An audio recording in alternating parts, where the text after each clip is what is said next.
My friend. This is the end. My only friend, the end. Or whatever it goes. All right. That was. I just saw that in Apocalypse Now. Yes. Yeah, it was very good. Very good. Very appropriate. I agree. Here comes in 3, 2, 1. Plagued by sudden attacks of vomiting and of diarrhea. I ride it naked.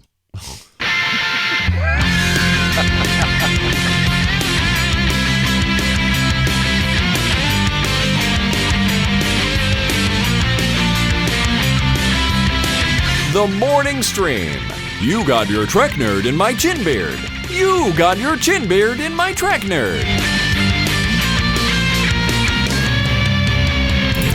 Hello, everybody. Welcome back to TMS. Good to see everyone here. I'm Scott Johnson with Brian Ibbett. It is, hi, Brian. Hello. Sorry, I didn't give you a chance to reply to that. I'm just going to say hello. That's it. I'll get back to you. All right, back to you. Back to you in the studio, Scott. Thanks. We'll get back out to you here in a minute there, Bill.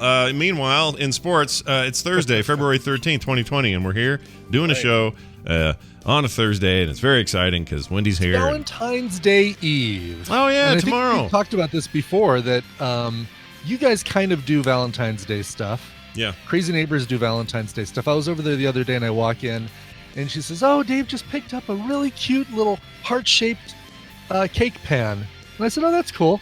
And then she goes, "You don't believe in Valentine's Day, do you? like it's ghosts or the paranormal." That's too funny. Yeah. So wait, he got her a pan as a gift, No. He picked up a cake pan, so that he can make a heart-shaped cake for her. Oh, okay. All right, that makes sense. Yeah. Well, I know what your stance is. Just not. It's not so much like if you ask me, your mystery date stuff and all that sort of thing you do all year long. That's better than just like picking one day of the year and like focusing. I would rather surprise Tina with some flowers on February 13th. On a day that she's not expecting it, than on a day that everybody's expecting it, you know? That's right. Don't play by society's rules, Brian. You're your own man. It's a Hallmark holiday, just created to sell greeting cards and chocolates. That voice was weirdly. Hold on. Where am I getting it from? I don't know what voice that was. Chocolates. What's that from? You were doing somebody and not knowing it, and I can't think of it. Apparently I was, yeah. Oh, someone in the chat will guess, and they'll tell me, it'll be right. But, no, I mean, the mystery date thing is great, and it's not like we said, we need something because we're starting to hate each other, so we better start implementing this date thing. Right. Oh, it just kind of was a little bit Paul Stanley. There's a little Paul Stanley, little bit of Tim Gunn in there. Hello, designers. Let's see if we can make it work. I think that's it. That's the one. Valentine's Day. That's totally it. I couldn't think of it. That's it. Yeah.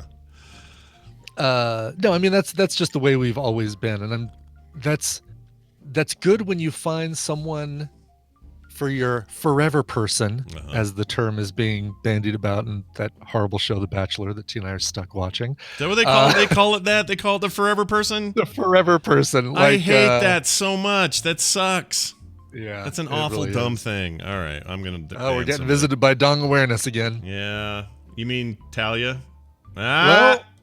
She just posted a different message while all these other ones were going on. I don't know. How do we know? How do we know it's not? 2 keyboards, 1 mouse. Can somebody check the IP addresses of both Dong Awareness and Talia's account, please? Check them both. You've heard of that old famous internet thing, 2 girls, 1 meme. Or no, 2 girls, 1 keyboard. 2 girls, 1 chat account. You never know. Anyway, sorry, you were saying. Anyway, so I mean the I still like to do the occasional like surprise Tina with something every once in a while besides our mystery date deal, and I do need to come up with a mystery date for March, but I've got a couple ideas brewing. I talked about I did talk about the glass blowing thing that we did this last weekend. Well, you could be like me and just take your relationship completely for granted and be terrible at all holidays. I'm sure you don't do that. I'm pretty bad at it. I'm really bad at it. Like there's even like around birthday time, it'll be like Kim's birthday in a week, and I'm like, oh shoot, it's a week? What? Wait, what? And then I got to scramble to figure something out. So I'm not great at it. Meanwhile, here's her for 14 days of the month coming up with great gifts every day. Different Post-it note. And it's like Valentine's Day is her Hanukkah almost, right? Because it's like something every day for for 2 weeks. She brought me olive oil and sea salt popcorn quinoa chips because they're healthy. Or healthier. Are they sea salt? Are they quinoa? Are they popcorn? What are they? They're everything. How can they be popcorn quinoa chips? Yeah, like do they? Oh, it's a combination. I see. So they're little discs, and they've got popcorn filler, like rice cakes, cakes, but with popcorn and quinoa. Yes, that's a very good way of putting it. Here it is, right here. Okay. So that's one right there. See that? It's like a little. Yeah. Oh, that's a good size. That's like the Tina used to get some that were like apple cinnamon flavored, and now we've just kind of gone back to like the bland, unflavored. Oh, right. They have savory versions, and they have sweet versions, and then they have a bland just basic flavor. What are those called? Not the Quaker ones, right? Or maybe they are Quaker. I think they are Quaker. I think they are. Okay, yeah, I've had those before too. So anyway, and then she put a little note on it. It says "Be mine," and she's just a total Why sweetheart. Did she see the popcorn quinoa? Like the thing's ripe for puns. Like I find you very keen, Wah. Yeah, I know, right? Like that's why I was teasing her a little bit this morning, because this just seems so not like every other note has been some crazy pun, and this one wasn't. Yeah. So maybe she's just petering out toward the end. I don't know. Spent. She's had it with this crap. She doesn't want to deal with it anymore. But yeah, exactly. Oh well, whatever. We're making so normally the tradition is we make a huge seafood crab leg steak dinner thing for everybody, all the kids. So all the kids. Oh, nice. The idea is that without the kids are the proof of our union, right? Which is weirdly weird. But anyway, the idea is that, hey, it really is. I mean, it's the proof of our union. when the sperm enters the egg, a child can be produced. Like, I don't know why we do it, but we do it that way, so it's less about us and more about, hey, it's the big family unit, and we do that every year. Except this year, because everyone has stuff. All the kids have things. Nick is working that night. Taylor has a photo shoot and then a thing with her husband. We will have the baby, though. So we're watching the baby overnight, and then proof of somebody else's union. There you go, double union proof. And then I can't remember what Carter had, something else too. So instead, we're having some friends so it's over. Be two of you and the baby. Well, and we'll have some friends over, and Kim's still going to cook and make all this food, and I'm still going to pretend like I helped, and it's going to be great. It's going to be great. Anyway, it's good to have everybody here, and we hope you're having a good Valentine's Eve, as Brian has pointed out. All right, I think I scared a kid so bad she peed her pants. And I need to tell this story. It. Okay. All right. So I'm not really sure, and I can't say for 100%, but here's the deal. Every other Wednesday, Kim does this thing for a group of girls, it's like a class. They do crafts and stuff like that. Right. Mm-hmm. I've told you about it before. They do it every other Wednesday. The Kim Scouts. Yeah, kind of, yeah. And the house is full of, I think the age range is 7 to 9 something year old kids. And they're all girls, and they're all giggly and nuts. And I usually like to come down here and hide from it all, right? Because they're upstairs just going blah, blah, blah, blah, blah, making their things. And this week they made big Valentine's posters for someone they like their mom or their dad or whatever, and they spell it out with candy bars, right? So the pun stuff, that's why she didn't do a pun thing here. She was all burned out from it yesterday because it was just constant doing that. So they're up there doing that, and I'm used to this. I can hear them giggling, and then I know when they're done and their parents are all going to come pick them up because I can hear them come in the basement and start running around and screaming because they all come down here to play and run around. But I keep the door shut. I don't want to do anything. So they're all out there squealing. Chair up against the door. Yeah, exactly. So 45-degree angle under the door. So I hear all this and I think, shoot, I need to go upstairs and grab something. I needed my iPad for something. I need to get through this gauntlet of screaming kids. So, what's my plan? I thought it'd be funny. I thought it'd be funny if I swung the door open suddenly, because I can tell they're all just outside here. Swung it open suddenly and went blah, blah, blah, blah, like that, right? Just to freak them out. Yeah, just in case one of them is sitting right in front of the door. Oh, I hadn't thought of that till you just said that. Really? I hadn't thought of that. Really? Oh, wait, no, I know why, because it opens in. That's why the door opens okay. in. All right. Good. Okay. All right. Yeah, but when you said that, it's something like I had a feeling of horror grip me. Like, oh my gosh, Sure. I just about belted a kid in the head and didn't even know it. All right, so it opens in. So I do this. Okay, so I get up to the door and they're all out there going blah blah blah blah blah, and I go. Blah! Just come out there and a 6'4" looking guy with his hat on and just looking all scary, right? Right. And a bunch of the kids, they all know me. A guy that they probably haven't seen before because they're always hiding in the basement when they come over. Like some weird stranger finally comes out of that. I mean, they don't cave. see me often, but they all know me, and I come upstairs while they're doing stuff and tease them and stuff, and some of them I know because I know their parents and whatever. Okay. But I do this, and most of them do what I think they're going to do, which is go ee and run the other way. Sure. Because they think it's funny and they get a charge out of it. But this one girl goes like this and crosses her legs and grabs down in the crotch zone. Yeah. And then gingerly, sort of with her crotch zone still held tight, walks out of here, goes up the stairs and leaves. I think I made her pee, and I didn't mean to. I feel bad. Oh no. I feel bad. I didn't mean to make her pee. Now she's gonna pee every time you walk in the room too. Like you've imprinted her with some sort of weird PTSD, so that there's that guy getting. Oh, I felt bad, and I went up there and I said, "Where?" And she was in the bathroom. I think she peed, and I just feel bad now. Well, at least she made it to the bathroom. Hopefully. Oh yeah, no. I mean. Maybe to finish the job, but I think the damage has been done. You think the process started? Yeah, she's only like I don't know. She's like 8 and a little nervous, and she peed. So sure, that was a good time. Hey, we got some emails. Parents can send you a bill for her therapy. Exactly. I'll look forward to that in the mail. All right, we got another follow up on the Christian movies because that was a topic. Yeah. People have been talking about this a lot. We got one from Kate in Texas who says, "Hey Scott and Brian. Just thought I'd also chime in about the Christian movies. I will 100% echo Zach's sentiment about them being basically unbearable. Nothing about these movies reflects an authentic Christian life to me at all, so I abhor them. However, I've already seen some portrayals of Christian concepts done really well recently on Netflix. After watching Unbelievable, I remarked to my husband it was the first time I'd seen a character's faith portrayed in an authentic way. It wasn't shown or shoved down your throat, but clearly the detective's faith played an important part in her life." I 100% agree with that, by the way. That was a great portrayal. Dude, Unbelievable freaking is such a great show. Merritt Wever or Toni Collette that was Merritt Wever's the right? Yeah. Uh-huh. She's the one that great. She's so good in that. Oh my gosh. Did she end up who won the Emmys? Did they end up getting any of the stuff they were nominated for? Because they should have. Or has that not happened yet? I don't remember. They have not had Emmys yet?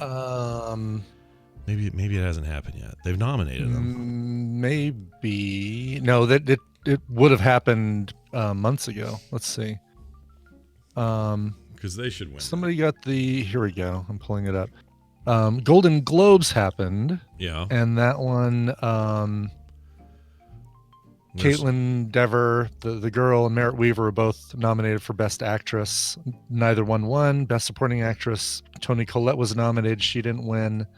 But Critics' Choice Television Awards, Toni Collette won for Best Supporting Actress. Okay, nice. Series. They all should have won everything they were nominated for. That's what I'm saying. Yes, because they're just the Emmys. Good. I guess the Emmys for that haven't for what is the Emmy nomination period? See, it's so weird. Like with the Oscars, it's pretty close to January 1st to December 31st, right? It's pretty easy to figure that out. I don't know what the Emmy range is. Yeah, I don't know, because I feel like I've heard the announcement of the nominees, but I don't think it's aired, so maybe they have a longer period between or something. Maybe. I don't know how they do it, but anyway, they should win everything. They're very good, and I agree with her 100%. Yeah. It was just everything about that movie's authentic. That's what I loved about it, or not movie, that TV show. It was so authentic from top to bottom. The only non-authentic thing about it was you saying that there's no way that was a police precinct in wherever it was set in Colorado. Right. Thornton or I think it was Thornton or Broomfield or something like that. Yeah, and you're like, this mountain resort looking place they're all in. There's no way that exactly. No, that does not look like that. So June to June, by the way, June to May 31st is the period for that. And this came out, the first episode aired September 13th, 2019. So they are within the range for the upcoming September September Emmy Awards. They should be. I hope no one it's easy Praise to forget should these be things. lavished upon them. Yeah, it's easy to forget these things. They they're a while ago. I get it, but do not let that one go forgotten because it's not only amazing but really, I think, important. Anyway, she goes on to say in this email, secondly, I recommend the Netflix series Messiah, whose concept is that Jesus, or is he, returns to the modern day. Yeah, I saw that. I was curious about it. That looked interesting because it looked more like a thriller, like, hey, there's a dude what looks like Jesus. And he says he is him. Oh, wow. Okay, everyone's freaking out. And then maybe he's not, though, and he's kind of a wackadoo. Like, I can't tell what that's about, but I did see that on Netflix, so I'll have to check that out. All right, thank you, Kate in Texas. Notice I didn't read any of Kate's email in a fake Southern drawl or accent. Did you notice that? Oh, it was very nice of you. Yeah. Thanks. I'm working on it. Well done. All right, here's one more from Jeffrey. Jeffrey. He wrote in, says, do not pull out your nose hairs. What was this from? We had a conversation about nose hair pulling. We talked about nose hair waxing, which is a thing where... Oh, right. And I got it. Well, the time I did it was wrong, and it just about pulled my face off and all that. Oh, yes, correct. Your nose is filled with bacteria. This is normal, says Jeffrey. Sure. When you pull the hair out of the hair out of you, you leave an opening in your skin. Your skin keeps bacteria out. You're now allowing bacteria a route past your defenses, potentially allowing an infection, like cellulitis or a boil, to take hold, says Jeffrey. You know what? He's right. I confirmed this. It's all true what he says. And you're way better just getting one of those metal Phillips razor cylinder things and shoving it up your nose and having that trim your hair. Yeah, just do a little trim. A trim's okay. Yep. Trim's okay. Yeah, just no, don't yank them out. Keep the hairs short, but keep them in there. Keep them in place. Yeah, we're human beings. We're supposed to... We need to have hair in the places that we don't think we need to have a lot of hair. Right. For reasons. We have reasons for that hair. Don't tell the porn ladies that, though. Don't tell them that. Right. Well, that's a job... oh, is it? An OSHA violation if they have hair. Oh, gotcha. Yeah. It can get caught in things. They're like, I had friends that were divers and swimmers in high school. They were on the swim team. Right. And all of them, head to stern, just shaved. Like a dolphin. Yeah. It was kind of gross. Because they'd be in class and they'd say, touch my arm, or whatever. And you touch their arm and it was like a smooth, like a dolphin, like you say. Like a beach ball, yeah. Yeah, it's not good. It's gross.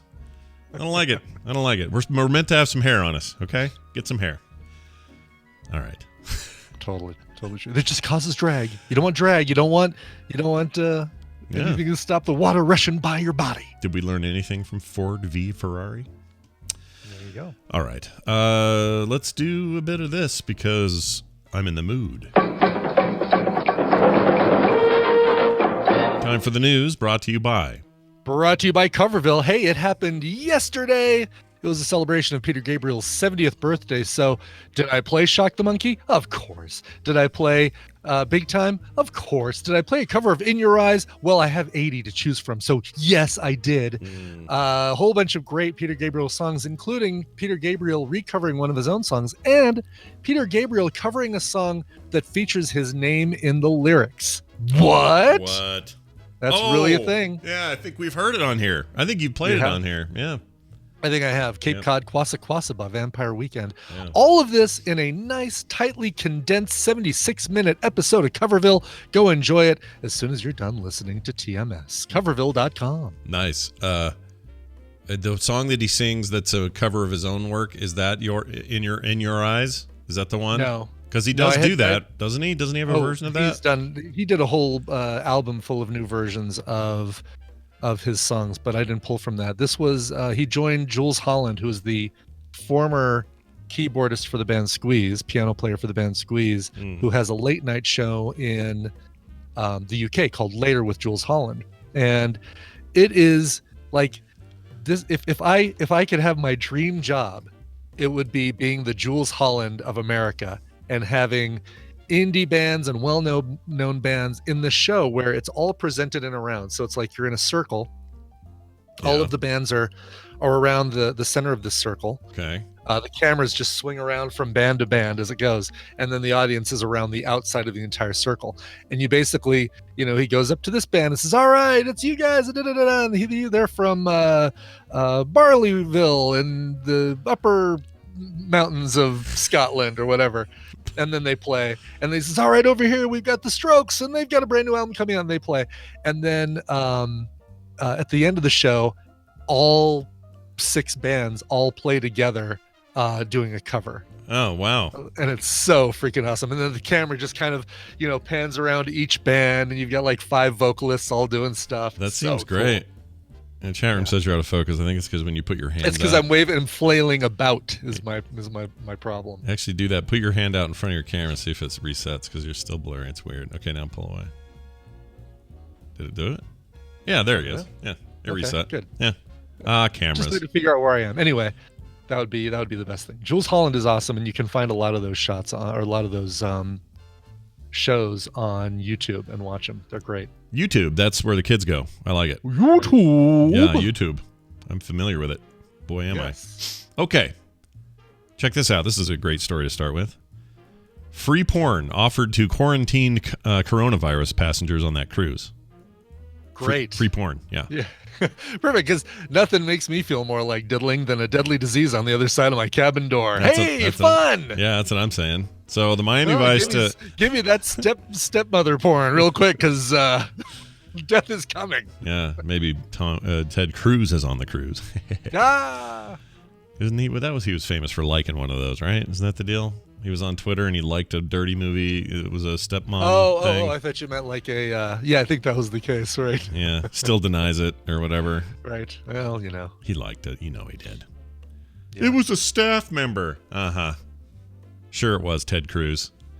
Yeah. It's just funny to see like him go from saying the most horrible things and having this war with Trump during the election 3 years ago, when Trump was saying stuff about Ted Cruz, the way he looked, and about the way his wife looked, and him like, "Oh, I'm never, you can say what you want about me, Donald," and da-da-da-da.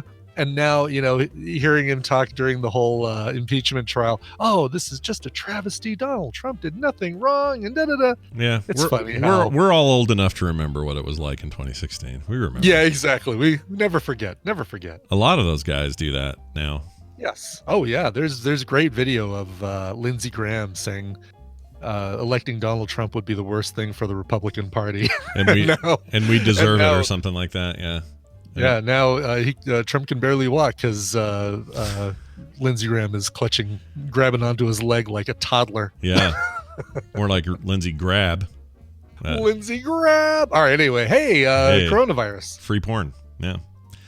A Miami-based porn site that tried to offer complimentary webcams to Kansas City Chiefs and San Francisco 49ers last month is attempting to ease boredom for passengers stuck aboard the Princess Cruises, 2 quarantined vessels, with free webcam services or sessions. This bold offer is extended via press release from the executives of adult website CamSoda. CamSoda.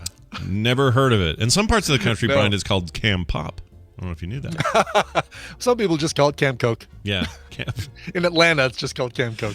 Cam Zero. Anyway. So wait, are they giving webcams to the people on the ship to do their own? Oh, good point. It seems weird, like giving them free webcam sessions. Okay, so it's like a live. Oh, okay. So this must be what they do. They have like live cam girls business. Right. And they're like, "Hey, you want to have some of that for free while you're convalescing from your horrible coronavirus?" Right. And they're like, "Yes, please." Exactly. It says here, let's see. They they directed this at the 7,300 passengers who have been impacted by the coronavirus outbreak. I guess so. They're just stuck there, right? They're docked in Japan and outside of Hong Kong, and they can't. There's 7,300 people are just stuck on that boat. They can't they're not allowed off. They're not dealing with the fear of infection, which is terrifying, but boredom, says Darren Parker, CamSoda's vice president. Well, how does he know? Mm-hmm. He doesn't know. Mm-hmm. He's a porn guy. He doesn't know. What does he know? What does he know? We like cruises as much as the next guy, but without activities or human interaction, the boredom must be crippling, he says. In an effort to keep their minds off the coronavirus and help with the boredom, we're offering passengers and crew the ability to have fun in a safe and controlled environment with camming. Camming. Yeah. I don't know if I like that word. That's camming. A thing. I guess it's a thing, but I don't know what it is. What is camming? And I wouldn't call the cruise ship covered with coronavirus a safe. It definitely is a controlled environment, but I don't know if I call it a safe environment. Now, I assume that camming, and not just ladies, obviously, but it's just people being porny on webcams, right? Yeah, somebody said it's basically Twitch with naked women, Oh. which I'd say is like Twitch. They make you cover up the naughty bits on Twitch, I guess. Sure, yeah. Actually, no nips on Twitch.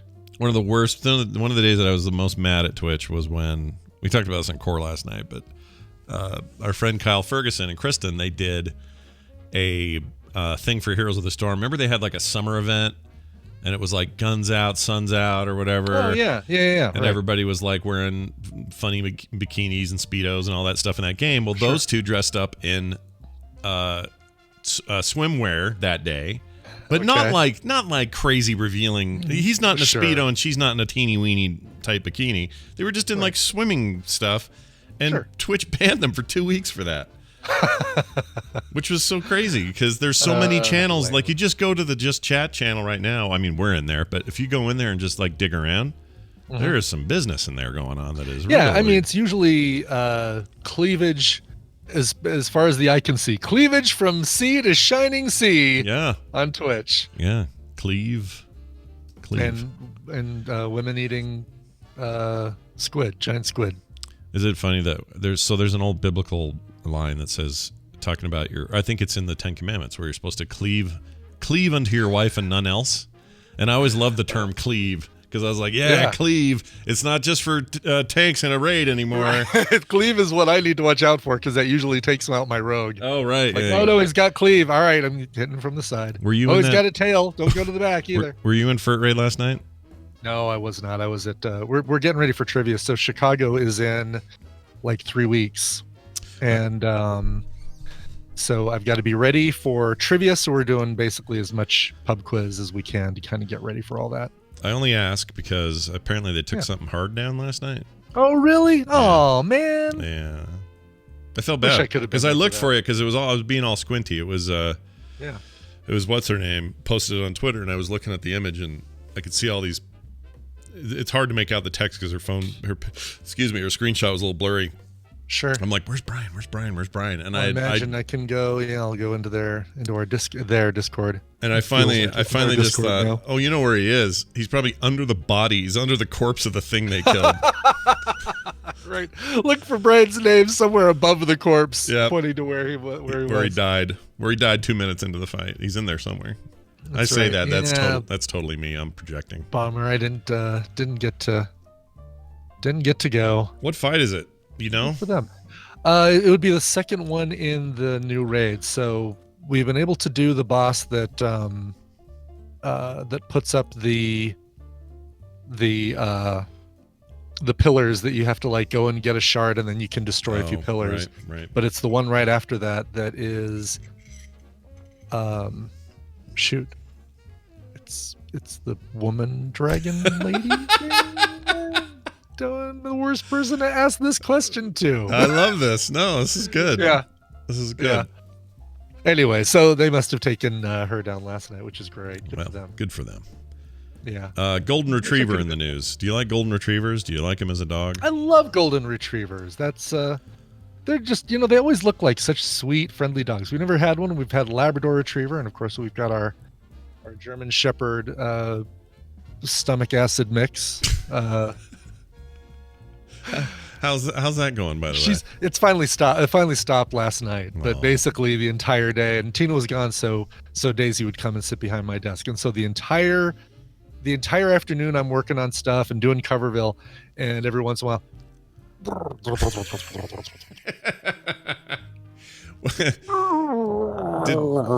it turn out? Did you think it just turned out to be like nerves and stuff? Is that what it was? I think it was nerves. Yeah, Tristan and Kay are still here, but a lot of their stuff, except for their bed and the big items, are still here at the house. Everything else has moved over to the new apartment. And you know what? It reminds me of my first apartment that I paid for myself. It ain't the Ritz, but it'll do just fine. It'll do in a pinch. What they need. Yep. Yeah, it's good. It's good. So this afternoon is move the rest of their stuff over, and should be a joy. Do you think that you're I don't know, months away from hearing, like, do you think there's wedding bells ever in the future for these two? Do you think it's a permanent deal? I don't know. And maybe they're kind of, they're of that generation. They're like, who says marriage even needs to happen? We're just, that's just a bunch of millennials telling us how to live our Generation Z life. Like, maybe it's that going on in their heads. I don't know. I mean, maybe some of that, but they're moving into a place together. This isn't just like, we're just dating and having fun right now. I mean, she's been living with us for the past year, so I think it's serious enough that they're probably considering forever, but I don't think either one of them is in any hurry to pop the question. No need to be. No need to be. No need to be. No need to be. Yeah. Yep. Chill, enjoy yourselves. Everything's good. Yes. So we'll see how things go without the buffer of Tina and I, when it's just the two of them, and he's playing a little too much World of Warcraft, or she's watching a little too much Grey's Anatomy, and those dishes and trash and things are piling up. We'll see how the salad days come to an end. Wow. The Grey's Anatomy sure spans the generations, doesn't it? It kind of does, yeah. People like that dumb show. People like the old Izzy and the McDreamy and the... Bleh. Anyway, aren't all those people gone though? There's not. I think so. Yeah, it's pretty much a new cast. When I glanced over Tina's shoulder, Tina was watching it with Kay once. I glanced over her shoulder. I'm like, I don't know any of these people. Yeah, it's all new now. It's a whole new Grey. I'm surprised it's still on. I think the main character, the woman who is the narrator, I think she's still on the show, obviously, because... Yeah, the gray lady. The old gray lady. Because she's gray. She's the old gray mare. I mean, she is... she's my age, or she's older than me, I think. Is she? Yeah, and when she started on that show, I mean, I think she was... I don't know. I pretend to know something about Grey's Anatomy. I know nothing. Sure. Let's see. Grey's... it is Meredith Grey. She is played by Ellen Pompeo. And how old is Ellen Pompeo is 83. Wow, she looks great for 83. She looks amazing. Absolutely amazing. No, she was born November 1969, so she's fitty. All right. She should probably be not in that hospital anymore and have her own practice somewhere, is all I'm saying. Right, exactly. Like she's got to be like literally a resident there. Yeah. Not just a medical resident, but like I live here. I mean, when the mail comes to the hospital marked resident, I get it. My wife likes that show until she doesn't. She'll watch it until she doesn't. It's hard to explain what that means, but she'll start it again. She'll get to like season 4, and then she'll be like, all right, I'm good. And then she's done. Oh, she won't just pick it up from where she left off? No, she doesn't. I don't know why.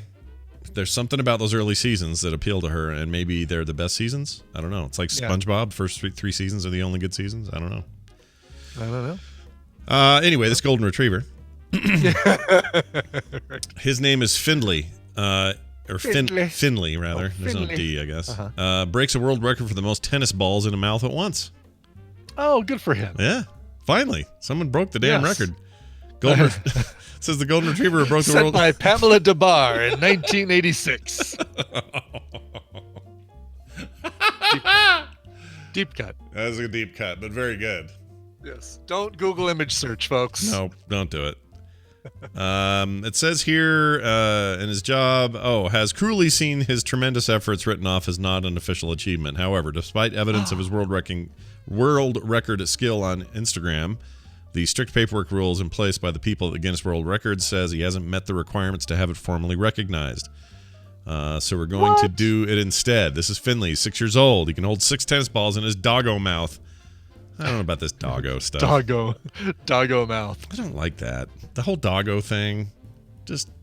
We all love dogs. You have to come up with a dumb new thing to say. Exactly. Dog's a perfectly good name. Doggo does not add anything. It doesn't make them cuter or sweeter. They're just dogs. It literally adds one thing, and that's a syllable, and that's it.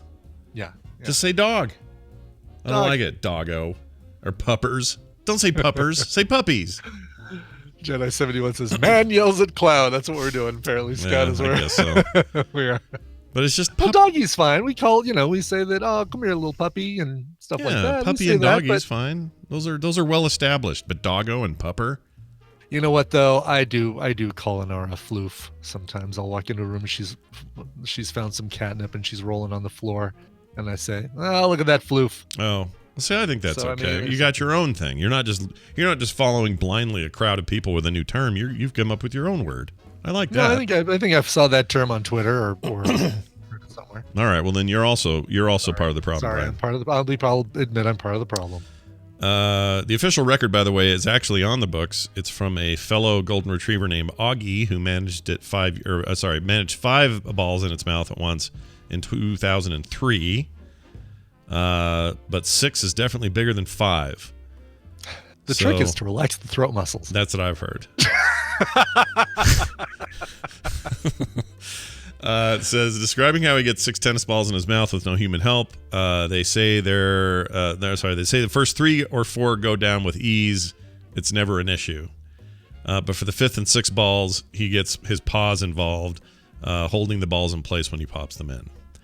Is there video of this? Really? Yeah. Like he's pushing the balls in with his paws? That's more impressive an achievement than just the fact that he's holding 6 in his mouth. Yeah, that is very impressive. Let's see if I can get a shot of this here. Oh, there he is. This is great. All right, chat, here. You can enjoy this. Yeah, so what does the Guinness...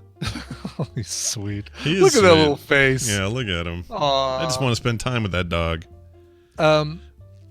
So what does Guinness need to make this official? Like they say that he hasn't done what's required by the paperwork or met the requirements or whatever. Like I feel like this photo, although I can only see 5 tennis balls, I know I can assume where the other one the 6th is in the rear there somewhere.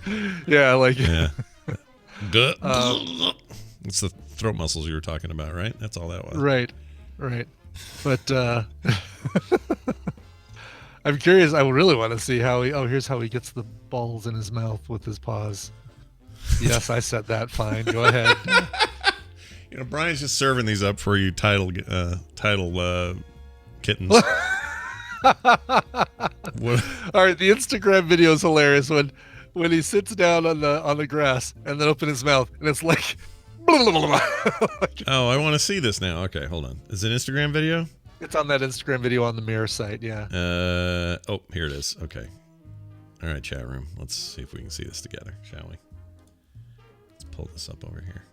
Okay, I love that you've kind of coined a new phrase called the title kittens. Like the people who post all the titles, like TVZ Gone and Zoe Brings Bacon. They're the title kittens. They're the title kittens. They're performing live this weekend at the Palladium. Just kidding. Perfect. All right, so I don't see the link to the actual video. Where are you seeing this? You got to scroll down below the related articles. There's more. There's more to the story underneath the cat that's looking a little too aroused by the banana. Yeah. Oh, there they all go. Oh my gosh, how do you do this? How do you have all those? Right? They all just drop like blah, blah, blah, blah, blah, blah. I think give the dog his record. Totally. Yeah. Totally. Like what's even the point of fighting this? Let's just make it official. All right, well done, dog. Not doggo though, just dog. Not doggo, just dog. Well done, Finlay. Here's a great story about a burglary. Okay. A burglar left behind a notebook with the list of all the homes to burglarize, and then he got busted as a result. This is like the Germans when this is the problem with World War II. This is the problem. One of the problems with World War II for the German side was they were meticulous record keepers, and as a result, once you went in there and kicked their A's, you found all their records, and you went, oh, we see all the systematic stuff they were trying to do. Sure. And now they're in deeper crap because we have all the records. So here's a note to burglars who are going to burgle. Don't maybe keep a notebook full of all the homes you're going to go burglarize that night. Maybe that's the problem. Don't draw the little family circus map that Jeffy takes the path through the neighborhood to hit all the houses. Yeah, it's a mistake, it turns out. All my references are from 1982. Live with it. Well, in Tennessee, a well-organized but not super smart burglary suspect was busted by the Fuzz when he dropped his notebook with a list of homes he planned to burglarize. This is Robert Scholl Goddard, age 49, is charged with breaking into a Nashville area home on January 29th. Cops say he smashed the glass door, then stole multiple items, including a television and firearm. You need to lock those up. Don't have those out. Yeah, no kidding.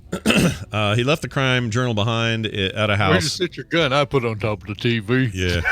I don't. Dang it! No, I don't worry about where I put my gun. It's fine. So I can shoot during yelling. Yeah.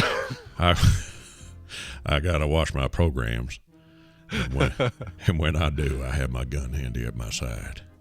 We had quite the brilliant crime spree here in Denver, south of Denver, halfway between Denver and Colorado Springs. Did I talk about this already? I don't think so. How some guys came into like a Chili's, a Tokyo Joe's. Oh, you did talk about this. For some reason, they couldn't break into the Chili's. The Chili's was... Yes, okay, yeah. Yep, I did. What was that? Did they determine why the Chili's wasn't penetrable? No, they never said like, oh, Chili's thwarted us with they prop up some baby back ribs against the door and kept us out or something. But I love that they'd be big enough to do that. Yeah. Like freaking Fred Flintstone ribs. Like right, Bronto ribs. Oh yeah, Bronto steaks and stuff. Anyway, I'm sorry. Okay, so back to the burglar who leaves his notepad behind with his list. Well, prosecutors say in courts that Goddard dropped a notebook during the burglary, had all these addresses on it. The notebook also contained clues to the burglar's identity, notes from his daughter, and her address. Oh, don't rope her into this, you jackass. Love you, Daddy. Mike, give me a switch. Yeah, give me a switch. Find me a switch. Okay, I'll take a gun. That's fine. It says here, let's see. Goddard was also caught on video kicking in the back door of the third house the following day. Oh. Of a third house. Oh, of a third house. Okay. There's no the third house. It's a third house, I guess. A third house. Sure. That's a new series coming to Netflix. Very much looking forward to it. A Third House, starring who would be in a movie or TV show called A Third House? We would have it'd be Bob Saget. Yep. It would be the Olsen twins, Yep. and yep. So a full house, a Fuller House, and now a third house. And now a third house. It's where the twins moved. Yeah, the twins just moved there. Right. Did the twins show up in that remake thing at all? Were they involved? I don't know. I guess they wouldn't be as twins. They wouldn't be twins because it would be two people playing the same character, but I have no idea if they showed up. No. Here's what they should have done. Sarah says no, and Taxicab says no. So they're okay. So the chat room's got the definitive word. Here's what they should do. Mm-hmm. They shouldn't have either of the twins show up because they're weird. Right. Have the other normal sister. What's her name? Not the one who got busted for. No. College. No, she's not one of the Olsens. It's what's her name? You're still talking Olsens. Elizabeth Olsen. Elizabeth Olsen. Have her show up as the adult version of what would have been the baby. There you go. I think she's going to do just fine with that WandaVision TV show. Yeah, I mean, it's not like she needs the work. She's a respected actress with like a big career, and her sisters she are. Certainly doesn't need to attach her her chain to that Carnival Cruise Line. Nope. What's Thanksgiving like at their house? I want to know. Pass the gravy. So how are you guys doing? Find anything yet? Yeah, I got a job doing a Burger King commercial. Oh, cool. Yeah, I still have my WandaVision series coming out, and the MCU still continues to be the biggest moneymaker for. Yeah. How about you guys? Oh, we've got a line of makeup. Okay. Yeah. Good luck to you. Are you planning on doing Are you doing a sequel to that Nickelodeon movie, New York Minute? We kill men with our eyes. That's what they would say because they're weird. They got some mystic powers or something. They do, yes. Final story, Keith Richards in the news. Remember him? I do. Well, of course. Yeah, still with us. Forget Keith Richards. Nobody can. That's who. The key to longevity. Fall out of a coconut tree and still go out on tour. That's right. That's the key. No, don't write any more books. No more books about how to live long. Just be like Keith Richards and fall out of a coconut tree. Just be Keith Richards. Yeah. Do the Richards, they call it. Well, right. Keith Richards, father to Michael Richards from Seinfeld fame. Not true. Not true. Finally quit smoking. This is it. He's done. Oh, yep. Wow. This is ahead of his new Rolling Stones U.S. tour. The Rolling Stones are returning to the U.S. this spring in what Mick Jagger and Keith Richards are characterizing as the continuation of last year's No Filter tour. They can still fill the stadium. Those guys, they know what's up. It's kind of funny. No filter, and he's giving up smoking. So last year it was even worse kind of smoking without a filter. This year it's just no smoking at all. Right, exactly. I see. That was what did it. Like pushed him over the edge. Didn't even click with me till you said it. All right. After breaking the tour news Thursday morning in an interview with Q104.3 New York, Jim Kerr was the guy. Richards explained that he's taken another step in his ongoing resolution to get healthier to keep rocking. I've given up smoking since October, Richards said. Done that, been there. Laughs. He laughed at that, I guess. Sure. Like you do. The iconic guitarist who's made headlines in recent years with revelations about giving up liquor and finding today's drugs not interesting suggested that his... wait a minute. Hold on. Today's drugs are not interesting. Yeah. They're not that different than the drugs you had. No, and you can still get the old days drugs today. Yeah, cocaine is still a thing people do. Yeah. Heroin, if you're looking for heroin, still around. Maybe you don't have to work on bath salts or syrup or whatever. Whatever. Justin I Bieber guess maybe that's what he means is syrup. Weird stuff like that. But yeah, I think even if you said, oh yeah, like, what's he talking about? Anyway, whatever. I don't know why I even care. The guy's in his... You know what? What if he doesn't find them interesting? Good for him. Yeah, I guess so. How old is he now? 70 million? What is it? Same age as us, Scott. Okay. Just hit 50 this year. Great. I'll tell you. Keith Richards is born 1943, which makes him 77? 77 years old. 76, because his birthday's in December. So how do you smoke that? He's an outlier. You smoke that hard and that long, and you just are fine? Yeah. How is he just now giving up cigarettes? Yeah. He smoked them his whole life. Like his whole life. And by all accounts, chain smokes them. I bet his body is more tar than human. All right, maybe that's the trick, is if you go all in, it skips right over cancer fears. He's a transformer. Yeah, you become a transformer. Cigarette in disguise, right? Yeah. Yeah, right. Tobacco bot. Roll out. Against the healthy cons, or what would you fight if you were the tobacco farmer? If you were the tobacco farmer, tobacco farmers versus the what? The Vapacons. The Vapacons. The Vapacons. That's it. Oh, that's so good. He should vape. Let's get him vaping. Sure. Led by Sansa Stark. All right. Beyond getting ready for the summer-spring tour dates, Jagger says he's working on new songs for the new Stones album, wrapping up a reissue of the band's 1973 album Goat's Head Soup, and preparing for the release of his new film, The Burnt Orange Heresy, which arrives in March. Is that what the frick is that? I don't know. The Burnt Orange Heresy. This is a Mick Jagger joint. Let's look it up. Does it mean he directed it? Or did he have one of his documentaries, The Burnt Sienna Heresy? But maybe he had one of his 15 children direct it. Maybe he did that. Well, here we go. Probably. Wait, is he in this? It doesn't. Oh, he's in it.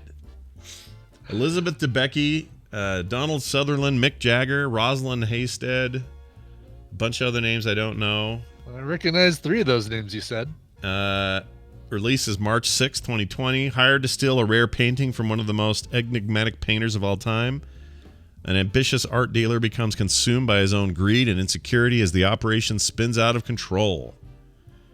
Directed by Giuseppe Capitondi. All right. Well done, Mick Jagger. Well done. I don't know if I'll be seeing that. Probably not. I don't know if I'll be. Yeah, maybe when it comes to streaming. I don't know. We'll see. Dice Tomato just put as a show title, Sansa Stark. Do. So is that a thing? If somebody hasn't made a. Yeah, why isn't that a thing? That should be a thing. Yeah, Sansa Stark. Do. Sansa Stark. Sansa Stark. Baby Shark. Has to be. Somebody has to have done it. Right? It just feels like it. Yeah. Oh yeah, here it is. It's actually Baby Stark. Let's see if this. Hold on.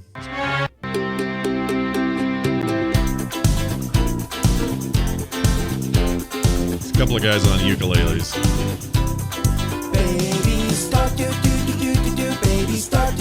So there's nothing new under the sun. No, nothing new. Nothing new. I mean, what else can they do? It's 2 lyrics, 2 words in the lyrics. Yeah, it's literally like it took them as much energy to come up with it as you and I did, or as Dice Tomato did in real time, and then they went and made it, and now we're done. That's the world. Yeah. That's the world we live in now. That's why you got to make a comic called Fred and Can. And even then, people are going to go, wait, isn't there a book about a guy who talks to a can all the time? A beer can? Who talks to a can. Yeah, it's a beer can named Larry. Meh. Anyway, that's going to do it for us for now. We're going to take a break. When we come back, Wendy will be here. We're going to talk to somebody.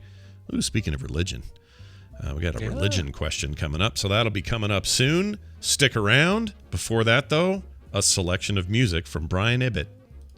Well, sure. Let's go to L.A. for the band Moaning. No, it's not like I'm saying morning without the R. I'm saying moaning like... Moaning. They have a brand new single, Fall in Love. This is from their forthcoming album, Uneasy Laughter. That album comes out March 20th via Sub Pop Records. Big thanks to Grandstand and Sub Pop for sending this one. Adult Swim somehow is involved with the video, so check that out as well. Here's the band Moaning and the song Fall in Love. Yippee yahoo, hooray, yippee yahoo.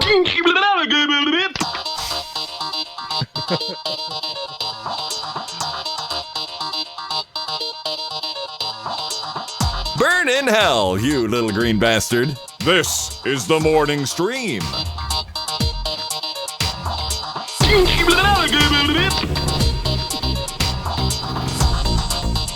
Oh, that's annoying. That guy. It's an Indian character in a cartoon. It's really annoying. Oh, jeez. Yeah. That's racist. Yeah, that's culturally offensive, and I'm not even sure which culture it's offending. It's offending mine, for sure. Whatever culture I am, I'm offended. All right. Welcome back, everybody. Time for Wendy to come in here and set us straight on the issues of the day. Yep. Good. My sister, correcting me since 1980, whatever. Well, that's weird. They now make me confirm that I want to bring someone in as a new group. It's weird. Really? Did they do that with Tom and Nicole yesterday too? Yeah, same deal. It's just been a new change. I don't understand it. I don't like it, but I do like it. Thank you, Discord. Yeah, Discord's great. Hi, Wendy. How are you? Hi. I'm good. How are you guys? I'm fine. Good. Doing great. Stuff. Making it happen, making it work. Oh, hey, you know that little thing we talked about the other day? I've had canceled. Canceled? Wait, what did we talk about yesterday? Oh, I was talking about the more frequent reaching out to a certain individual. Oh, yeah. Yeah, just made three different points of contact since we last spoke, and whoa. Yeah, it all seemed fine, and lots of chatter about life and whatnot, and. Good. Yeah. Okay. So there's that. Oh, I just was thinking we had planned to go to lunch when I was in town, and then the wedding got switched. Oh, it did? I didn't hear. It's now Thursday. So. Oh, what happened there? What's that about? That's a bummer. I have no idea, but it's just been the last day it got switched, so it's going to be Thursday. Anyway, everyone want to get on our Google Calendar we all share? Yeah, let's do it. We got a niece getting married, and I guess that's getting shuffled around. So all right, then. That's fun. Hey, welcome to the show. Wendy's here on Thursdays, by the way. She comes on as an ambassador of goodwill. She comes in and helps us with our real problems. She's an actual therapist. She has real credentials, and we're real glad to have her here. So today comes in the form of an email that I got just a day ago. I think it's appropriate for the sort of thing we discuss here. And so I'm going to dive right in. It's a nice long one, and it's about religion. Sort of, kind of, and people trying to sort of work through issues that come with being a religious or being around a religious background, that sort of thing. All right, I don't know why I'm over-explaining it. Here's the email. It's anonymous. We're keeping it anonymous. Hey, Scott, Brian, and Wendy. First, if you don't mind, let's keep this anonymous. All right. Hey, everyone. So I have a question related to religion, but more around the structure of it relating to mine specifically. My wife is an associate pastor at the United Methodist Church, or UMC. We are currently at, or the one they currently go to. She took this job when we moved here just about a year ago. My wife and I are actually lifelong United Methodists. I don't know what the difference is. Well, I guess this is whatever. I got to stop trying to overthink these things as I read them. It's going to be a 3-hour email. Yeah. Just read it. Yeah, I'll just read it. You may have heard that the UMC is going through some stuff and possibly, hopefully, has some pretty monumental decisions coming up in a few months regarding how we, the church members and the denomination, treat the LGBTQ community. The UMC is a global and networked church similar to the Catholic Church. Unlike the Catholic Church, though, the UMC decides stuff as a group, i.e., there's no pope, but locally, regionally, and globally. In May, the UMC will meet with our general conference. The global meeting will happen every 4 years to decide to re-up and or change church doctrine. Many in the church have been trying to change up our stance on the LGBTQ since it was put into doctrine in the 70s. Right now, the church doctrinal language says that we, the UMC, are cool with LGBTQ people, who I'm now going to refer to them as the people. Well, that's weird too, isn't it? No one wants to be known as those let's people. Let's call them the LGBTQ. I just don't like saying it over and over. Anyway, as long as they realize they are incompatible with Christian teaching, that's a quote, and can't be included in church leadership, can't be married in a UMC church, or by a UMC pastor, or be ordained by a UMC clergy. Some parts of the country and world have bucked this part of the UMC doctrine, while some parts of the country and world would like to completely embrace it and make it punishments for good against the doctrine more severe. Or for going against the doctrine more severe, right? It looks like in May, there's a good chance the whole UMC will split over this and many more little issues related to controlling the church. And this has stemmed from in 2 denominations. So the whole church getting, busted up. Yeah, not very united. No, hardly. You're going to get rid of you're just going to be the MC. Just get rid of the U, yeah. MC. Yeah, you're going to be the MC Church. That'll be the name of your rap name. The old MC and the young MC. There you go. The more conservative wing of the church will split off to form a new denomination. Will a lot of assets and some money afforded to them. While the other more liberal side of the church retaining the UMC name and will be able to actually be inclusive in the LGBTQ community, i.e. they are welcome and they can lead and they can be married and they can be ordained, all of it. But much of how, but because of how connected the UMC is, interconnected rather, it's going to be a big mess however this happens. All right, now to my question. There's a lot of background there. Whoops. Hold on, my screen just went weird. Go a little smaller. Okay. It says, now to my question. How the hell would you advise in dealing with this? My wife and I are definitely more liberal and are fully on the side to be inclusive of the LGBTQ community to the UMC. We'd also love much of what the UMC tradition says about faith. Part of our issue is if and when this split happens, we happen to live in the middle of Georgia where most people lean more conservative, and this split will affect my wife's position. So we're living in this limbo of what's going to happen to the church as a whole, and then what happens to the church locally, and what we're going to do to have to deal with it all. My wife is the worrying type as it is, and this whole thing is stressing her out all the time. Any advice you can give would be greatly appreciated. Love the show, though. All right.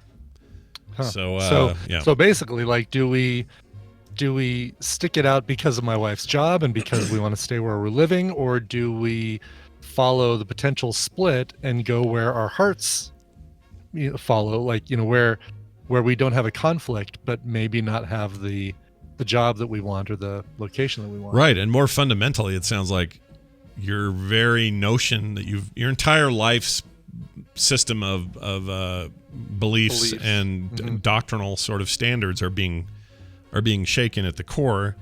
And even though you're cool with the more progressive changes, what is this going to do to you? What does this do to you personally? What does this do to you as a couple? What does this do to you as a part of your community? Her job, like, it's a big, far-reaching swath of change. So where do we go, Wendy? Where do we want to start here on this one? Wow, I think you guys get it started in the right direction, which is like there's just a lot. That's a lot when you're, it's very foundational to who they are. She obviously works in the church, and so she's very, very integrated and connected. And there's a group. So what fascinates me about this question is it's complex because it's religious, right? Because that makes everything a little more complex. But it's groups, and I've been thinking a lot about groups lately, and just sort of what they do, how they behave, what works, what doesn't work. And it's fascinating. They're all going to meet together and make a decision, which, I mean, I'm trying to think of anywhere in America where you would gather a bunch of people of all stripes and have them make a decision. I mean, in theory, that's what a legislature is supposed to be doing, right? Or the judicial branch or something. And I just, it's such an interesting time to be having to do this, right? Because there's so few people that can agree on too many things. Or just very divisive, one half and one half or whatever. The consensus feels like a really far off ideal these days. Just like the kind of idea of not only consensus, but then like compromise seems impossible. Right. More than ever. So it's hard to imagine what the church's decision will be either direction and what that looks like, because you're going to have a good chunk who are dissatisfied no matter what the decision is. Right. So, maybe there's a split coming or whatever. So how this then impacts them. So she's stressed. She's staying up at night. She can't sleep. I can imagine this is pretty consuming because it's her employment, but it's also her belief system, and everything is sort of getting turned around. And I think, when we look at religious participation and studies about sort of generationally what's happened, we can look at over time what people participate more or less. Kind of generations have their own style, right? And millennials, from what we understand, and the whoever's after them, I forget what they're called. I'm raising them, but I don't know what Generation Z, they call them. Generation Z. Yeah. Okay. Z, I will call them Generation Z. They are attending traditional churches less and less and less, and part of that is this very core thing, which is they're not as comfortable just being told what they believe. They want to participate more. They want the say. They want it to feel consistent with all of their values, not just, well, God's in charge and he's told me what to think or feel. And not to say every generation has done that, but more so than in any other time, right? So there's some things happening on and we're talking Christians here mainly that I am familiar with. I'm not sure about other denominations or other world religions, what's happening, because let's take Islam, for example. It's so built within the structure of society that it might have more lasting power, whereas Christianity is definitely built into American society to some extent, but it isn't required to live here and not be, you can be a successful human being and not be a Christian in the United States. Whereas my friend from Syria would argue that is impossible in where he's from. Right. If you are not, so you just fake like you are is what he did for a long time. Anyway, so I don't know other religions, so I'm just going to speak specifically with Christianity. So you've got these young people with all their harebrained ideas about how things work, and they want justice, and it matters to them, what's going on and how people are treated, all this good stuff, and there's more of a voice. And so it sounds like that's very true in this situation. Is people voting, it's factions, and it's like democracy, but messy, right? Mm-hmm. But what does that then do if you're one of those folks that needs a different view? Well, you may have to, it may upend everything. And so when I think about how groups work and then how individuals in those groups work, I often think of what is the security that has been provided by that organization? So if I sat down with this couple, I would talk about, or have them talk about what the meaning is behind this stuff for them. Mm-hmm. Is it because she's having fear and a fear response, which makes a lot of sense, but why? How much of the church structure as it is has been more security than maybe she's realized? So I just met recently with somebody who came from an incredibly abusive background, just crazy, chaotic, and every kid in that family handled that in very different ways. And hers was to cling to God and religion.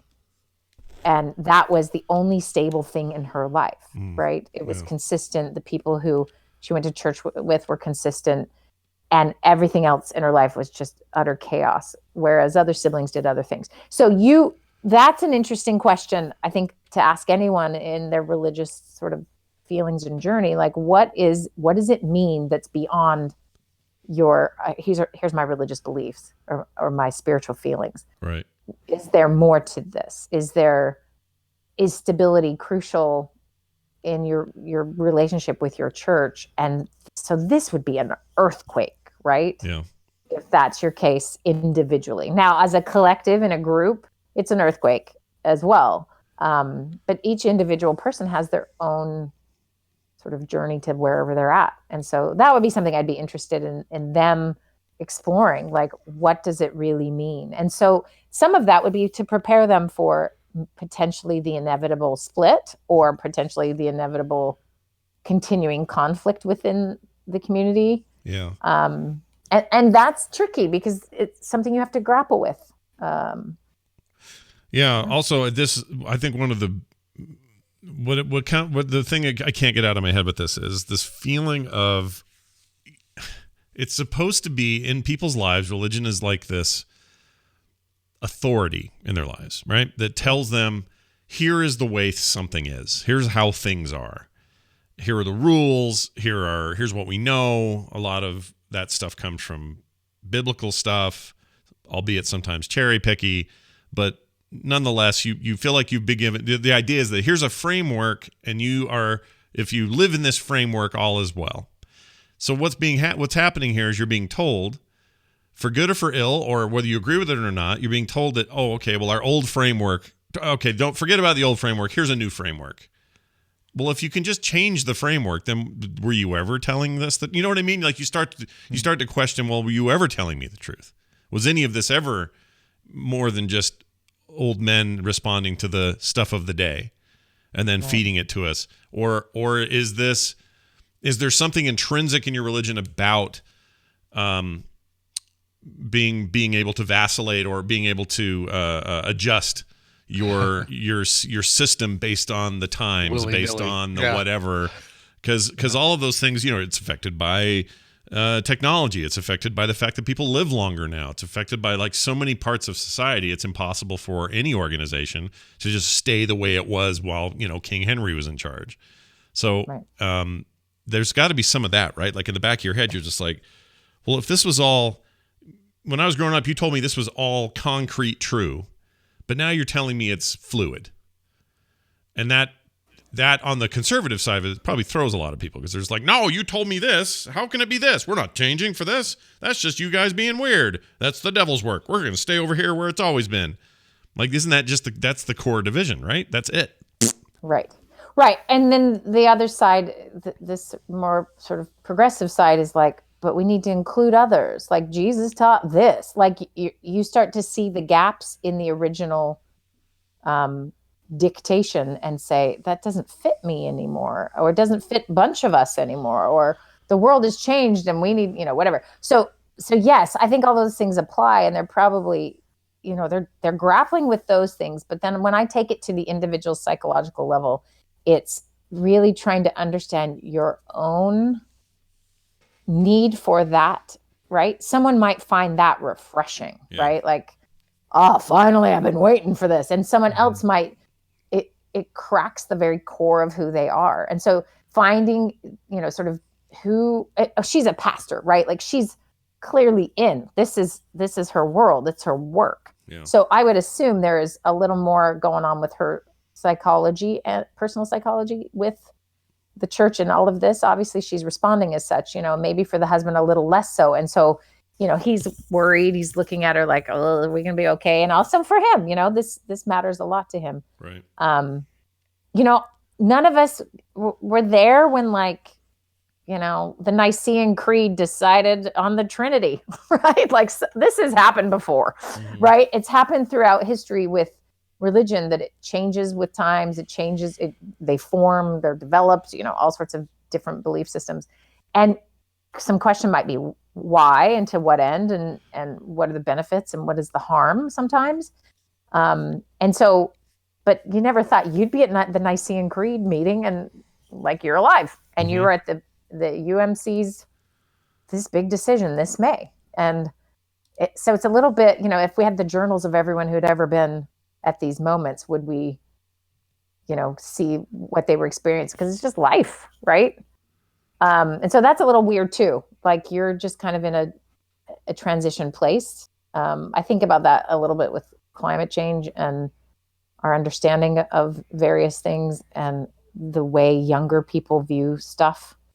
And there's a shift and in lots of good ways. And that's just it. Old people will always be a little grumpy because the young people, but it's a world they're having to navigate, and they're going to navigate it in the way they need to. And this is tricky. It's really tricky stuff.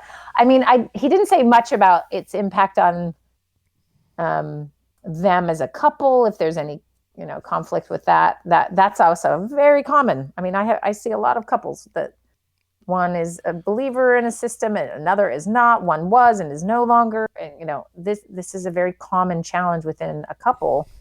Anyway, he didn't mention that. He didn't. It sounds like he mentioned that they were, as a couple, leaned more on the side of being a little bit more accepting to the communities they're talking about. But the one part that I think maybe not that we're skipping over, but the one part he mentioned, and I feel like this has a huge part in this, is her livelihood is also tied up in this, which is always complicates things. Like if you have a financial stake in it, and therefore, this is how you're paying your bills, this is how you survive, this is how you're staying out of debt, like this is your work, that complicates it, because now everything's also, you're having to make compromises and or great sacrifices based on a decision about work. And that has to be maybe the worst part of this for them, if I was to guess, because otherwise it's just sort of, if this was just happening and they didn't have anything to do with like an employment situation there, they could just make a decision. It's like, well, I like where they're going with this, so I'm going to go with that half. Or I like where they're going with that, I'm going to stay over here.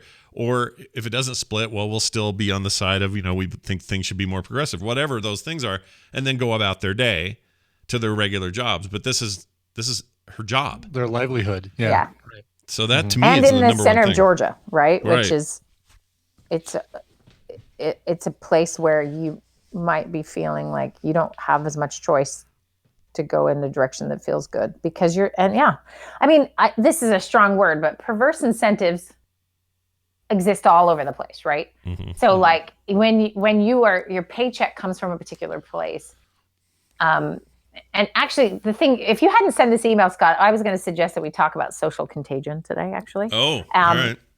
And we could do a whole nother episode on that, but how this relates to my thinking about social contagion in the positive and negative ways that it does exist, is there is a bit of like, we are built to want to get along with the people we are around, right? That's our very tribal survivalist response to other people. And, so what you do is you do have diversity. People are different. They think different things, but the people around you matter. And they can influence how you see things and how you view the world. And that's why, as we sort of sort and only listen and talk to people who think like us, it's kind of dangerous because we get more extreme, right?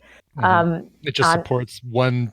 You just basically are swimming in your own gravy, and not learning about anybody else's gravy. Sure. Yeah. So I do a good job of, I think, of reading news from lots of sources. And I'm just going to say, Fox News, enough with Colin Kaepernick. Like, we get you're obsessed. Are they still? I haven't seen Fox News, but are they still upset about the whole kneeling thing? Constantly talking about him. Jeez. And here's the thing about that.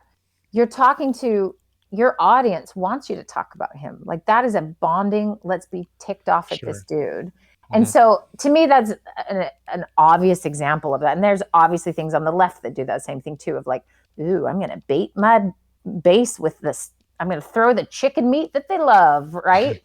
I'm not going to give them veggies. They won't eat that, right? So it's our human nature, like kind of, we get ourselves directed a little too far because it's comfortable or because it feels easy. Oh, you get me, that kind of thing. So the idea of social contagion, sort of related to this, is a bit of like where they're at and what they're doing. And one of the powerful things, so social contagion, let me just clarify really quick. So like you have somebody who works in your office who's just like negative and hard. It's one person, right? Negative, hard. They just kind of make work a little tougher. And they did this amazing study where they followed, or it was like an investment firm, some kind of people making number and financial decisions, right? So they studied all the decisions while this person was in the office. Mm-hmm. And then that person was on a sabbatical for something like 2 weeks or a month. And then they did it again.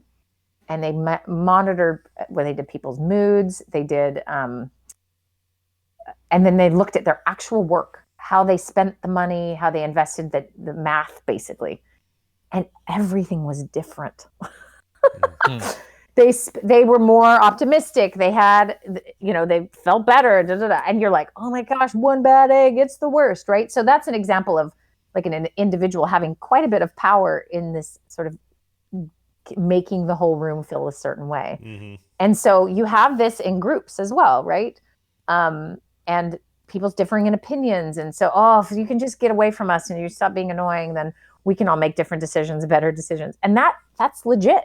There really is a thing that does occur there. Mm-hmm. It's what's tricky though, is we all need to still live together. We all still need to work together in institutions so that the world functions, right? And we all get our running water, which is a thing I'm really grateful for. Anyway, you know what I'm saying? Like this is so tricky because there's the macro level, the micro level, and then just the reality that they are incentivized in a way that you can't take out that it's a job, Scott, like you said. Yeah. And so does that mess with things a little bit? Maybe she's happy to find work somewhere else. I don't know, but it's like when your company's reorging and offshoring all the jobs. Like, what are you doing? Like, it's scary. It's scary to have any of your foundations shifting. And it sounds like in this case, it would be a couple of them. Right. Yeah, it definitely does. I don't know. I feel like this is a common thing. Like maybe not the religion is maybe having a big split, but just this issue of you start to disagree with something, or you start to question a thing that you just held as a given your entire life, and then it's challenged. Well, that's what you're talking about, is these foundations being shaken. And that's what this email sounds like to me. So I hope they can. It sounds like they're fairly united, and that's good, right? Because the worst thing here would be them being split a bunch on this. Right. Right. But also you live in a community, you probably have friends, and maybe they land on different sides of the spectrum, and that could affect things.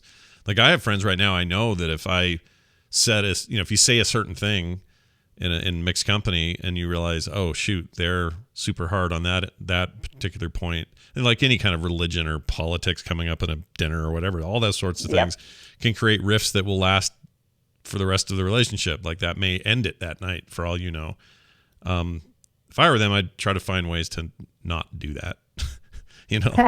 Like if you can, and I'm not saying you avoid what your whatever your convictions are, you should stick with them and go with them. But I don't know. It's like, we always talk about the gospel of Blaine. Like it didn't matter. Dad could just sneak through all of it and just bring you warm soup because you needed it. And it didn't matter who you were, what you did, why you did it. Like, forget about all that. It was like you were a human first and foremost. And yeah. And even more so, it was like he just always wanted to do right by somebody else, no matter what the reasons were that would say you shouldn't do right by this other guy. You know what I mean? Like he had plenty of motivation to not go help out that dude that stole that car from him, but he did anyway. And this isn't just me pumping up how cool my dad was. I just think there was something to it that was deeper than I even noticed, which was forget about all the artifice, forget about the outside part of it. Just like get to the human bits and you'll be okay. So maybe there's some of that here. I don't know what it is.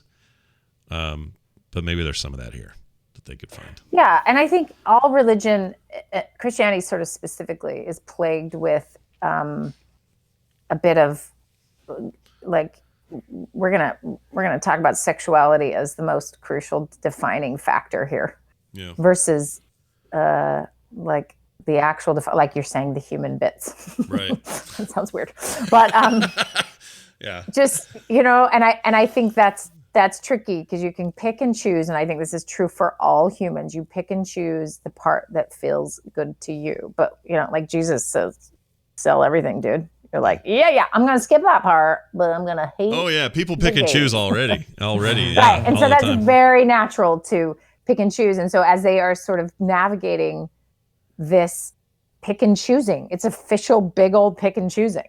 Yeah. Is that can be difficult. And here's the thing, and I am convinced of this. Maybe it's because what I'm about to do after I hang up with you guys, but I'm convinced of this, that our brain is lying to us all the time about what we need. And it's lying to us in ways that will always gear towards comfort. So safety, comfort, less, like doing less in order to feel better, if that makes sense. And I don't mean less in the like quantity, more of like, don't get cold. Don't always have your air controlled conditioning perfect for your, whatever. Eat the thing that tastes the best and gives your brain the so dopamine, basically. Yeah. And so the brain is constantly like, what's going to be the funnest thing right now? What's going to be the, and all of those things have deprived us of some of they deprive us of some of the feelings of being alive. It actually numbs us. Yeah. And so we have a collective numb problem. And so forcing ourselves to do something outside of that comfort zone is to be alive as a human, not to be numb as a human. So I don't know if I mentioned this, but I asked a bunch of teenagers this question. If they had to tell people 200 years in the future predict what they need to tell them. I said, what would you show them? You can show them a movie, a meme, like you could pick. I just wanted to see what, Abe and his friends would say. And without skipping a beat, they said, we'd show them the movie WALL-E. Yeah. And I was like, oh my gosh, that is so disturbing. Yeah. And they were like, we'd show them that to explain us.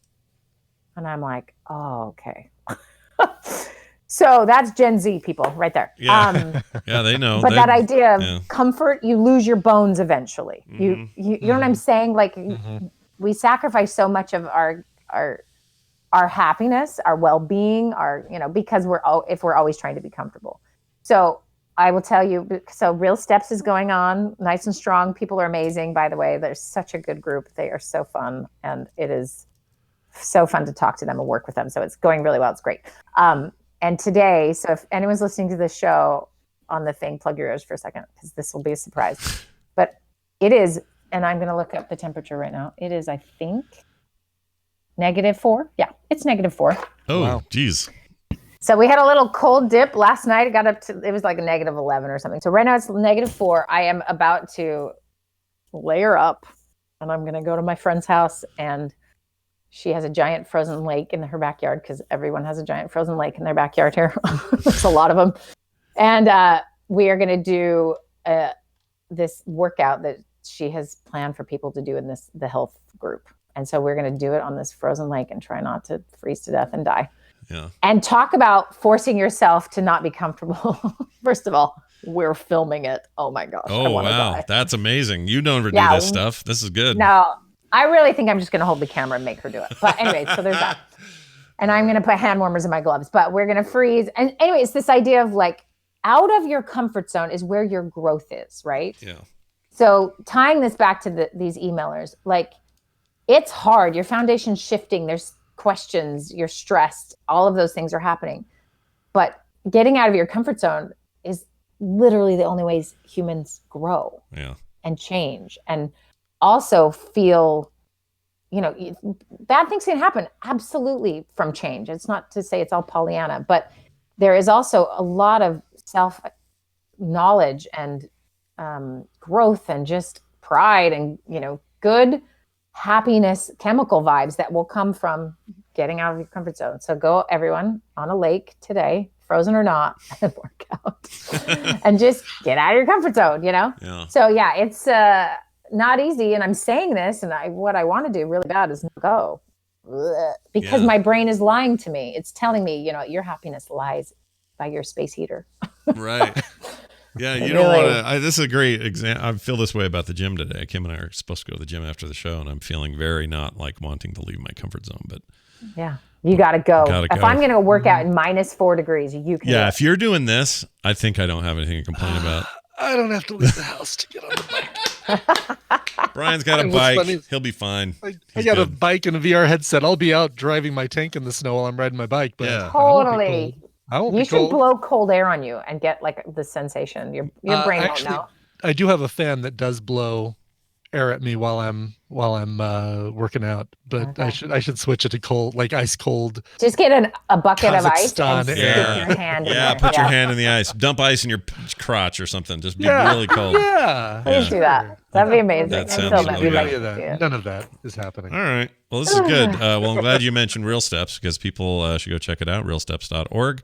You can find out. There's a picture of you on here now. Look at this. Yeah, no, I've broken down. How you like It's that? good. Oh, Who's wait. the last Look at me. Yeah. Stepping out of my comfort zone. Were you opposed to having your photo up there originally? No, I just find all that weird. I think it's just because I'm just so used to how confidentiality works that it just is weird to me. Yeah, no, I get it. It's to me the opposite is weird, but that's just because I'm so used to not being confidential about anything. So Right. I get it. I get it. She seems nice. Does she have just the one kid? She got other little Oh, kids? no, she's got 4. That was an old picture we just grabbed real quick. There was a whole lot of throwing that together. So Cute little no, toe-headed she's little awesome. kid. She is hardcore. So she's from Finland, and she is like so hardcore. She pushes. I love her. She pushes her brother, who's paraplegic, in a wheelchair in a half marathon or marathon like every couple years. Oh my and gosh. So she's Wow. just amazing, and I feel like a big baby next to her when it comes to that kind of stuff because she's definitely an athlete. But That's awesome. you know, I'm good at the head. She's good at the body. Yeah. Well, good. You got to have both. Turns out those things are Need both, inexorably connected to Not each other. saying anything, not touching that Yeah, one. Brian doesn't go near that one. All right. Well, this is excellent stuff. You can check out realsteps.org anytime you want, everybody. And also, good luck to all those who have signed up. And I'm excited to hear how that all plans out and goes. Wendy, anything else before we go today? Yeah. Good luck to the emailers, and please, we would love to hear back from you after May and what happens. And yeah, it'd be really interesting to hear your follow up. So please write us. That'd be great. Write us. And send in some emails. I've got a few that have come in recently, so we have some good ones. And Hey, if hold anyone on. has a social contagion story, I think that is a fascinating topic, and we can go deeper into it. We So should it'd be totally nice do if that. Yeah. In Anyone fact, has any? yeah, send us emails Positive this or week. negative? Yeah, send us emails this week. But between now and next Thursday, if we get enough of the kind of response we're looking for, we'll make that next Thursday's topic. I think that'd be good. I was going to say one other thing. Oh, this lady you're working with, she's Finnish. You say does she still have the accent and everything? No. Okay. Is she see-through, and can you see her heart beat like a baby fish? No. Okay. Well, then she's not truly No, Finnish. but she could probably kick your butt. Oh, all right. All right. But Finns all could probably kick your butt. They're tough. Yeah, they're tough. They're resilient. good folk. They're a hearty bunch. Yeah. They are hardy. But you can see their heartbeat like a baby fish. All right. Yeah, We'll no, talk to you later. that's Bye. not real. All right. That's not real. Oh, me and my sister. That's funny. This is the relationship we will always ever have. She's You know, serious and I'm not. It's just the way it is. And I keep forgetting to ask, but how does she refer to the guy that your mom married? Oh, Same she way. has the same struggle. You know, we should ask her Yeah. that next week to get the official I word, but completely forgot to ask her that while she was on because we went right into the letter. none of us, I don't think any of us really know how to do it because I've never heard any of my siblings say dad or, there's none of that. Right. It's just like John. It's just John. John. Yeah. Guy who swung around, had some financial security, made my mom happy. I mean, it's a little weird, right? Like the way we think about it is a little weird. So, but part of it is he was never. They love each other, right? Oh, I they mean, totally this isn't do. like They totally do. a marriage of convenience or No, but from our perspective, John wasn't bucking for a green card or anything, right? from our perspective, there was no nurturing of us at all involved because we were all adults. It just feels like not the same as like a fatherly figure. It just feels like dude, just dude. I don't know. No, I mean that's like I referred to my stepdad as Barney, but only Barney. because I didn't want to call him dad, and I didn't. You don't really call someone, oh hey stepdad, how you doing? You know, it's not a I like the name Barney. Barney's a great name. Barney. Yeah. Yeah. Many famous Barneys. You got Barney the dinosaur. You got Barney on Simpsons. You got You got Barney on How I Met Your Mother. right. So many Barneys, so little time. I'm going to play a quick thing. This was a phone call that we got. Right. Cool. And it goes like this. Hey, Scott and Brian, calling for TMS, and this is Dan in North Idaho. You guys were just talking about eating cats in your TMS PM show in 1863, I believe it was. And I was just here to say that people do eat cats. They eat mountain lions. There's many states, I think most states in the U.S., hunt and eat mountain lions, cougars. It's supposed to taste like pork. It's kind of like a white meat. Okay, I have a question real quick. Yeah. I don't think most states allow the eating of mountain lions, nor do they have mountain lions to eat, is my thinking. I could be wrong. Right. I don't know how many mountain lions there are in Hawaii, for example, or... I know he does in northern Idaho, because I know they're up there, but I don't know about the rest of the world. Rocky Mountains, sure. Sure. All right, let me. We'll finish out his call. Hang on. Okay. It's supposed to taste like pork. It's kind of like a white meat. It's supposed to be very tasty. But I have not tried it myself, but I am a hunter, and I would definitely try it if I had the chance. But yeah, it's supposed to be really good. Eat a cat, though. Eat a cat, though. I would eat a cougar or a mountain lion. That's fine. Yeah, I mean, mountain lions, cougars, pumas, panthers. It says primarily found in 14 western states with a small endangered population in Florida. Well, aren't we all? Everyone in Florida is. But I'm looking at okay, let's see. I'm on the mountainlion.org, Mountain Lion Foundation, answers to your questions about mountain lions. I would hope so. Sport hunting of lions, improve the safety of people, pets, and livestock.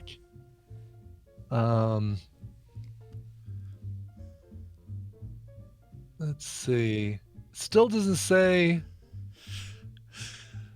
It doesn't say anything about eating them. No. Okay. No. Well, I would eat if someone has done that, has hunted and gotten yourself a mountain lion, and you've had the meat. Let us know how you did it, where you were, how was it, and if you want to freeze a little block of it and send it to me, I'll eat it. I don't have a problem with that. I'll try any. Speaking of which, did you ever get? Oh, you yes. Still haven't gotten the food. Yes, you yes, do. yes. You have it. It's right cool. here. Hold on. Cool. Let me grab this Well, box. I don't. Mine's not handy, so if you want to eat something. Oh no, we don't have to eat anything yet. We don't have to eat anything That's definitely yet. the one. All right, I good got deal. it. Finally arrived. Finally Jeez. got it. Yep, I was so excited to finally get this thing. So what happened is, I guess they had it for longer, but the lady at our post thing, who's so nice, she's the opposite of your guy, who's I guess closing now, but Tomorrow's just our the last sweetest day. lady. But she sometimes forgets that there's stuff there. Sometimes she'll say, "Oh, it looks like we're all cleared up," and then you find out later this box was sitting there the whole time. So anyway, so I got it. We're good. We'll try that out. Good. Give it a shot. Okay. Awesome. Let's leave the people with a couple of thoughts. One, you support us at patreon.com/TMS. Then you not only get access to the live stream of TMS PM tomorrow, but you also get the podcast version and bonus content and everything else tomorrow when we do TMS PM. If you're not a patron, you don't get it. So you're just like, well, I'll just wait until Monday. But some of you are like, for $1 a month, I could get PM as well. I 4 should probably additional go in there. episodes a month. Exactly. At least, maybe even 5 on months that have 5 Fridays. Exactly. So it's patreon.com/TMS is where you want to go for that. For everything else, including ways to call us and leave us voicemails like we mentioned, or emails, any of that stuff, you can go to frogpants.com/TMS. There's also links there to request songs from Brian for his requests. You can find out information about the Vegas trip, like all that stuff, all there for the taking. Okay. Now play a song. Now. I will play a song. This one goes out to Brendan, a.k.a. Inflicted Mind. And that's his chat room name, but I think it's very appropriate when you hear me read this email to you. Okay. Hey, Scott and Brian. This is Brendan, a.k.a. Inflicted Mind, if I could make the chat. I meant to make my first ever request a few weeks ago for my birthday. I now only have 4 more years to the answer of life, the universe, and everything. Oh, that sounded kind of dark at first. However, it is a day past my birthday when I'm actually requesting a song for next week, or when Brian sees fit. So here it goes. Hi, this is Brendan. I enjoy long walks on the beach, sunsets, holding hand. Wait, am I making a song request and not a dating profile? Side note, the wife gave that joke an eye roll. As for the song request, I'm asking upon Brian the Count of Coverville for a cover of her by 9 Inch Nails. What would be awesome would be a cover of Africa by Nine Inch Nails. That doesn't exist. Oh, I just thought of the perfect song for both of you guys, a cover of Africa by the Spice Girls. Sorry, veering off topic and almost got on a tangent there. Anyway, thank you guys for making a great show. I appreciate all that the two of you do. With my birthday being on February 6th, can I get 2 6-second clips or 6 2-second clips? Thanks. 2 6-second clips? 2 6-second clips or 6 2-second clips. Okay. Let's see. I will give him... I'm trying to see what's the easiest here. I will give him the latter. So 6 2-second clips. You ready? All right. Yep. Here it goes. I can definitely see why you like it. That's 2 seconds.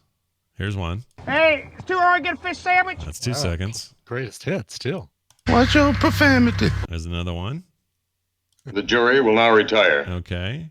It's hot out and I have the chaff. That's a good one. And then finally, there's different flavors that you can get. Look at that. We got some old time populars. That is the greatest hits too. Sure. Jeez. Well done. All right. That was fun. Well done. All right. So cover of or by Nine Inch Nails. This is one that I can't believe I've never played on TMS. I did play it on Coverville for the Rock and Roll Hall of Fame induction. Trent Reznor just got inducted into the Rock and Roll Hall of Fame, or is about to be anyway. This is a band called Honest Bob and the Factory to Dealer Incentives. And that's the best name we've ever said on the show. It absolutely is. And this is from their 2005 album, Second and 18.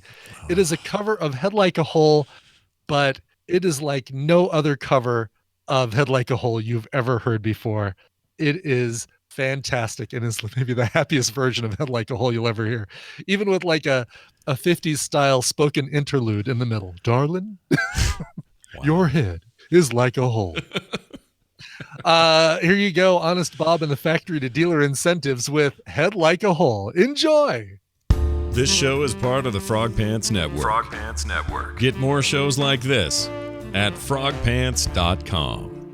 We've opened Pandora's box. This will not end well. I need to, you know what we need to do? What's that? Just a tiny, we're going to play just a tiny piece. Yeah.